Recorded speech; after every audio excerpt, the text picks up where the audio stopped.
Estes Park, Colorado is an absolute gem hiding off in the Rocky Mountains. Located just 45 minutes from Boulder, Colorado, this hiking town will captivate you from the very first moments you see it. But is hiking the only thing you can do here? Absolutely not. There is a ton of stuff in this town to explore and do. Let's go through them. Yes, so I know I just said there's more to do here than hike. However, that's a huge activity in Estes Park, and it needs to be included first. But why? Well, for starters, Rocky Mountain National Park is located just west of the town, which is a 265,000 acre park, established in 1915 and receives over 4.4 million visitors each year. It is an absolutely breathtaking national park that features a multitude of hiking trails, from more peaceful and scenic trails for beginners to more advanced climbs, either in length, elevation, or even just starting altitude. It is a must visit if you're planning on spending a day or a weekend in Estes Park. Now, one thing worth mentioning is that you're going to need a park pass to enter. And also, if you're going up between late May and mid-October, then you're also going to need a time entry reservation, and will have to follow the specific day and time that you picked to get into the park. I'll throw a link below where you can get a bit more information on this. That way you can secure your spot and visit Rocky Mountain National Park. But this park isn't the only spot to go and hike if you're in Estes Park. Of course, just looking around, it's pretty obvious there are numerous locations to go and explore. Lily Mountain and the Twin Sisters Peak trails are two of my favorite. However, I'll throw a link to all trails because there's too many trails here to discuss, and it's better if you can check them out yourself. But I'd argue if you're planning on visiting Estes Park for a bit, you definitely need to get some hiking in. You probably won't hit all the trails that can be found, but that's one of the reasons you'll keep coming back. Now, in order to rest from all of the grueling hikes you're about to do, you'll need a place to stay. So why not consider spending your nights at the Stanley Hotel? This 140-room colonial revival hotel has been in Estes Park since 1909. If you weren't aware, this hotel served as the inspiration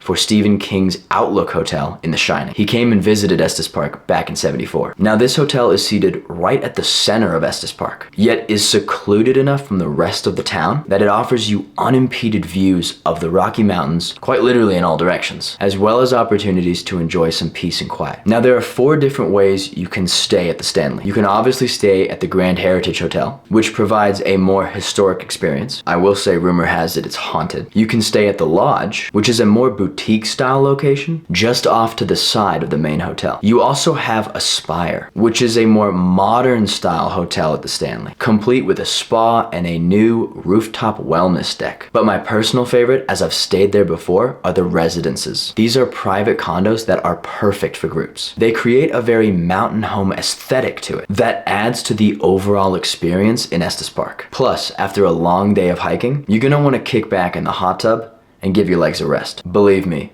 I definitely needed to. Okay, so now with one activity off the list and a place to stay, where should you go to grab a bite to eat? Well, let's head over to Elkhorn Ave, which is pretty much the main street of Estes Park. If you got a lazy afternoon to kill time, I'd recommend going and exploring downtown Estes Park, and honestly just walk along the street. This section of the town features a ton of little shops, bars, and restaurants. There almost seems to be too many cafes. We've got steakhouses and pizza joints. You can go grab some kebabs, and then of course finish everything off with some ice cream or saltwater taffy. The last one I have to recommend. It's a must try. Also, if you're a lover of breweries, there's about 5 all within a 5-minute drive from the street. But of course, since Estes Park is a historic town, there's a ton of niche little shops to go and explore. Perhaps you'll find some handcrafted beauty that you'll want to take home, and it'll serve as a reminder of your trip to Estes Park. Strolling along Elkhorn Ave can be a perfect way to spend a lazy Sunday, or just to grab a quick bite to eat before heading off to your next adventure.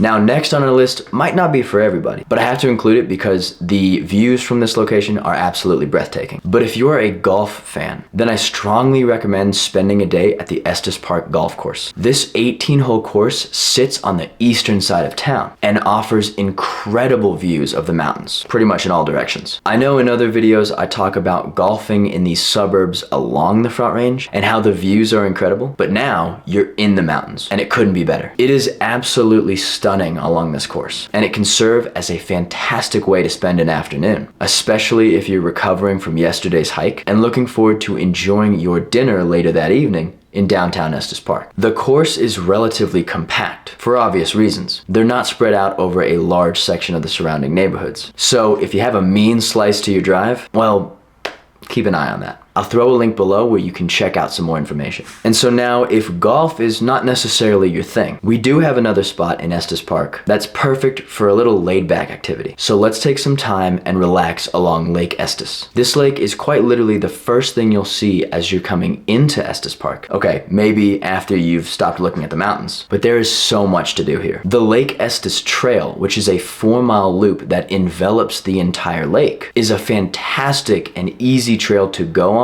and soak in the absolute beauty of the Rocky Mountains. But also you can go and rent canoes or kayaks and actually get out on the water. There is an opportunity to rent a boat or perhaps bring your own. I'll throw a link below where you can get some more information. But also Estes Park is a terrific spot to fly fish. There's Fisherman's Nook, which is right on the western side of Lake Estes and can be a great location for fishermen of all skill levels. Also, interestingly enough, is the Estes Park Disc Golf Course, which is quite literally right in the same spot. So if you're a disc golf fan, we've got you covered. But in all, it's pretty clear there is a ton of stuff to do in Estes Park. There's a ton of stuff to do in Colorado overall. If you've seen any of my other videos, you've probably picked that up. So if you're curious about other locations in Colorado and what's some fun things to do there, but maybe aren't smack dab in the center of the Rocky Mountains, then I recommend checking out this video here. Boulder is a well-known city, of course, but perhaps you're not aware of just how many things there are to do in this city. It's honestly incredible. I think you'll enjoy it. This is Life on the Front Range. I'll see you there.